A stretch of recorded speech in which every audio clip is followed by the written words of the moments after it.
আসসালামু আলাইকুম। Hello everyone, আমি মিষ্টি চলে আসলাম হিজাব স্টাইল বাই মিষ্টি থেকে তোমাদের জন্য একটি সুন্দর ঈদ হিজাব টিউটোরিয়াল শেয়ার করার জন্য। ফার্স্টে আমি মাথায় একটা সুন্দর টিকলি পরে নিয়েছি, তারপর জাস্ট একটা হিজাবকে একটা পার্ট ছোট বড় করে গলার নিচে পিন আপ করে দিয়েছি, তারপর মাথার উপরে একটা পিন দিয়ে পুরো হিজাবটাকে আমি সিকিউর করে নিয়েছি।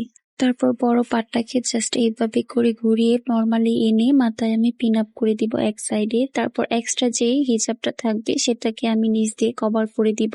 দেন যে এক্সট্রা পার্টটা থাকবে সেটাকে জাস্ট আমি ফোল্ড করে পিন আপ করে দিব এবং ব্রুচ ইউজ করব। তারপর জাস্ট মাথায় আমি একটা হিজাব পেন ইউজ করব। তো তোমরা তোমাদের পছন্দ মতো হিজাব পেন ব্রুচ ইউজ করতে পারো। তোমাদের কাছে আমার হিজাব টিউটোরিয়াল গুলো ভালো লাগলে অবশ্যই আমার ইউটিউব চ্যানেলটাকে একটা সাবস্ক্রাইব করে দিবা। আর ভিডিওটি যদি ফেসবুক পেজ থেকে দেখে থাকো তাহলে অবশ্যই আমার পেজটিকে একটা লাইক ফলো দিয়ে পাশে থাকবা এবং ভিডিওটি কেমন হলো অবশ্যই কমেন্ট সেকশনে কমেন্টস করে জানিয়ে দিবা। ভিডিওটি ভালো লাগলে অবশ্যই শেয়ার করে অন্যদের দেখার সুযোগ করে দিবা। ধন্যবাদ সবাইকে যারা এতক্ষণ পর্যন্ত আমার ভিডিওটি পুরোটা ওয়াচ করেছো। আর কে কোন জায়গা থেকে ভিডিওটি দেখছো অবশ্যই কমেন্ট সেকশনে কমেন্টস করে জানিয়ে দিবা। আর ভালো লাগলে অবশ্যই শেয়ার করে অন্যদের দেখার সুযোগ করে দিবা।